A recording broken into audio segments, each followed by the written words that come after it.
Hey YouTube, in one of the video I did, I mentioned some stuff about changes and upcoming future videos, if you will, or however you want to look at it. Anyways, what we got going on, going just go a quick run through, kind of give you a shot. This is my 1975 FLH Harley, properly known Spike, which is brand new, white fairing, white saddlebags, sunburst metallic blue. Uncle had it repainted, so it was around about 76, 77, something like that, to a metallic blue that was actually a Pontiac DuPont color. I bought her, spent 12 years restoring it, painted it black and silver, and now I'm getting ready to go back to another former blue that I'm going to blend, if you will, blend my own color codes, and then I'll take it to like Finish Line or Sherwin-Williams and get the Imron paint instead of either Imron or some PPG. I haven't decided yet. Whoever's willing to blend the color match what I'm going to blend. Over there is my 77 Harley Liberator fairing. That will be going back on Spike. I'll be getting 96 cubic inch motor going in it with 6-gallon gas tanks and a 5-speed transmission. Mothball the original motor and transmission so that they're left there for later on. Prosperity aspects basically. A little bit more horsepower. And the trailer's back over there. So that's one of the videos going to be coming up. And let's see here. Then, of course, the other video will be of this old girl, Phoenix. And yes, this bike has truly earned its name. 190,000 miles. These birds were hand painted by my father years ago. Takes about 8 hours per bird to repaint, which, yeah, definitely time to do that. That sucks. 16 hours to do all three. As I was saying in the video, we got some pouches and stuff. We go in the sidecar, radio caddy. So we got the video of a template coming up, along with making the pouch to go in here. I'm going to be ordering a miniature horse saddle. It's like a 5-inch saddle. It'll be in black, and I'm going to turn it into a cup holder and actually fit it to this side right here. Dad, he rode horses when he was younger, and this was his horse, so definitely feel obligated to do that part. Of course, that will be getting painted, and it will be getting some passenger armrests on it so that the wife is a little bit more comfortable, and it's going to also get some horse saddles on it too, so she can do that. Over here, so that'll be a little bit better for her. Oh yes, the seat. 64 Harley Panhead seat, 1964. I'm going to send this out for chrome plating. I may accent that, may not, I don't know. I definitely got to recover it. I got to order some automotive seat foam. This was actually a cover. This is the original covering up underneath it. That's actually split. Don't know what type of vinyl they used or whoever recovered this, but it is what it is. And truly, right here you can see it splitting. So I need to, gonna have to go in there and put a whole new cushion in and recover. And then you have to excuse me, my garage is a mess right now. We still got a lot of stuff we got to get packed up, put in totes before they come in and do the renovation on the house, and then get all the furniture and everything moved out to the garage. Here's the toolbox I was talking about. This was made by Kennedy in 1960.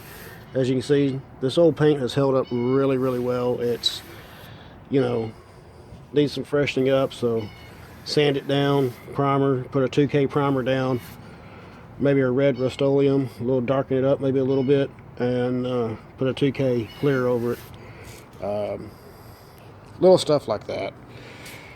Other videos, radio caddy's going to be made for my Harley, for Spike. And of course, came off of an 81 FLH, so we got that. And then back, I don't know if y'all can see it, back over there is the RevTech 100 cubic inch motor. The cylinders off of it right now. They're getting bored and having new pistons put in. I will not be using RevTech pistons on it.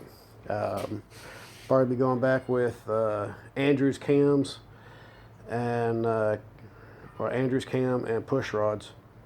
So we'll definitely be doing that. And then of course, over here's my big 56-inch box. And this is what I was talking about. Maybe if once I get by the 72 later this year, I may do a special frame for it and combine two of them going down. I got so many damn tools. I got tools that ain't even been out of the damn boxes yet. Another upcoming video is going to be that tour pack. That is my brother's tour pack. I need to try to figure out a way to get plastic weld it and reinforce it for him. That one right there, he got it off I think of eBay or something like that. Anyways, those little tour packs are cheap. Oh, and we have the next metal cast project, my skull bucket. I've had this helmet with me for a long time, and it's time for a paint job. I bought that helmet brand new when I worked at White Rock Custom motorcycle shop in Dallas, and bought it there. I tell you, that helmet's been through hell and back. So, what the hell? Why not turn it into a test piece? Oh, and the sidecar, when I was talking about Southwest Rod and Customs, Phoenix has been through a lot in her years. 190,000 miles on a shovel head. A lot of people don't believe that. I have the all 6 speedometers, and it adds up to 190,000 miles. Holy fucking shit on a shovel head. That's what happens when you take care of them. Good quality gas, change oil, do the maintenance on her. You know, can't bitch. Anyways, going back to Southwest Rod and Customs. I don't know if you can be able to tell it right here in the paint. Let me see right here. I don't know if you're going to be able to see it or not. I'm trying to get you a good angle here.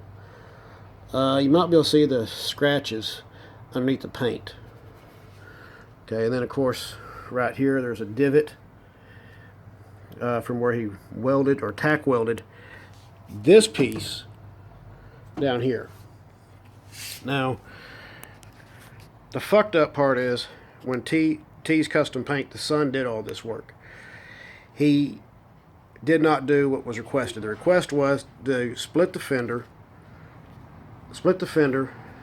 flip tail it, put the ducktail out here, and bring it out where this light, this piece is actually supposed to be level up here, and this is supposed to be at an angle. Sorry. But, well, this is at an angle. He didn't do that. From basically where the divot's right here, back is all fucking Bondo. Right here, let me see if I can get you a good shot. See that? There was supposed to be a bumper on here like what's on the rear bumper of these Harleys. That is actually a 1/2 inch of fucking Bondo up underneath all this.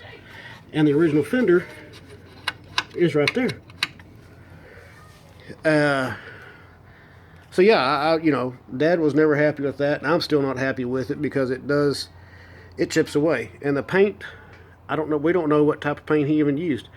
It chips away real easily. A rock right here, all this right here, and you can see the Bondo right through all that shit. This is all from just a rock that came up and hit the bike and just peeled the paint right off. You know, he did a beautiful job repairing the bottom of the sidecar. It's solid. But like the You know, pinstriping tape, he didn't fix that correctly. It peeled. There's bubbles in the paint. Paint up here faded. Right here, see that tape line? And then you got all the bubbles and shit in the paint. So there's things that has to be done, that has to be fixed on the bike to make it back show ready. She is a little dirty right now. Also, this paint right here was put on in 1978. All this right here is 1978. This is 78, 78. Saddlebags, tour pack. The whole bike was done in 1970. October of 1978 was the last time. I can snipe you. And the original paint from the factory, front fender. Front fender and rear fender on this bike. So those are things we're doing. Car World, who painted Spike, I have no idea what paint or brand they used. I'm not happy with the way they did it. One, the paint cured for over a year before it went on the bike. So there should have been no issues with soft paint. First ride out, rock chip. Paint just chipped real quick, just that quick. Rock chip right there. And the way the fender was painted, this was not painted correctly. It was actually supposed to be a fade from here down, all the way across the fender, front and rear, and it wasn't done that way. On top of that, the bottom side of the trailer was not clear coated, so it was definitely causing issues. I have been told they are no longer in business. I don't know. I'm not too worried about it. They're not going to touch this bike again. But anyways, so you got a bunch of upcoming videos. They'll be coming out throughout the year, possibly over the next year and a half. So stay tuned, and I'll just keep pumping them out for you, you know. And well, give me y'all's opinion too, especially on the sidecar rig. I've been playing with the idea of putting it back to the black and white paint job as it came from the factory, with its red, white, and blue pinstriping on the gas tank and its black pinstriping on the white. I figure, what the hell, 41 years wearing the exact same color. Maybe it's time to get it back to its original color a little bit. I don't know.